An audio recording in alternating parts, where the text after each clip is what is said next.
హైదరాబాద్లో ఓ యూనివర్సిటీకి చెందిన విద్యార్థినులు మద్యం మత్తులో హల్చల్ చేశారు. TS08 EK700 అనే నంబరున్న కారును ర్యాష్గా డ్రైవ్ చేస్తూ 3 వాహనాలను ఢీకొట్టారు. బంజారాహిల్స్ ఎల్వి ప్రసాద్ హాస్పిటల్ దగ్గర ఈ సంఘటన జరిగింది.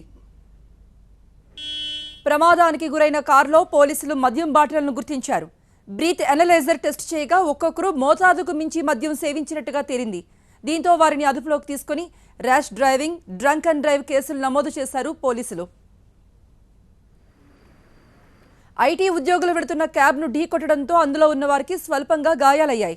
క్యాబ్ డ్రైవర్ ప్రవీణ్ ఫిర్యాదు మేరకు మద్యం తాగి వాహనాన్ని నడిపిన యువతిపై పోలీసులు కేసు నమోదు చేశారు. ఈ విషయం తెలుసుకున్న అమ్మాయి బాయ్ ఫ్రెండ్ పోలీస్ స్టేషన్కు చేరుకుని హడావుడి చేశారు. మీడియాపై చిందులు వేశారు.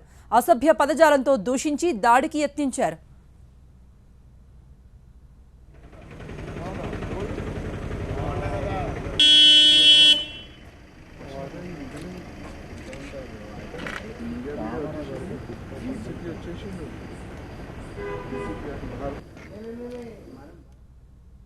రాత్రి 10 గంటల సమయంలో పూట ఈ అమ్మాయి 21 ఇయర్స్ అమ్మాయి స్టూడెంట్, BBA స్టూడెంట్, వాళ్ళ ఫ్రెండ్స్తో పార్టీ చేసుకున్న తర్వాత వస్తూ ఎల్వి ప్రసాద్ ఏరియాలో ఆ ముందుకు పోతున్న ఒక ట్యాక్సీ డ్రైవర్ ప్రవీణ్ వాళ్ళకి సంబంధించిన దాని మీద ఫ్రీక్వెంట్గా హిట్ చేసి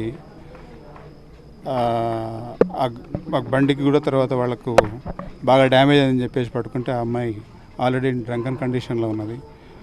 ఆ డ్రంకన్నెస్ కూడా చెకప్ చేయిస్తే ఆల్మోస్ట్ మోర్ దెన్ కెపాసిటీ కంటే ఎక్కువ వచ్చింది కనుక ఆ అమ్మాయి మీద, ఆ అమ్మాయితో కూడా ఉన్నటువంటి ఒక వ్యక్తి మీద కూడా ఆ డ్రంకన్నెస్ కేసులో, తర్వాత ర్యాష్ డ్రైవింగ్ కేసులో కూడా కేసు రిజిస్టర్ చేశాం.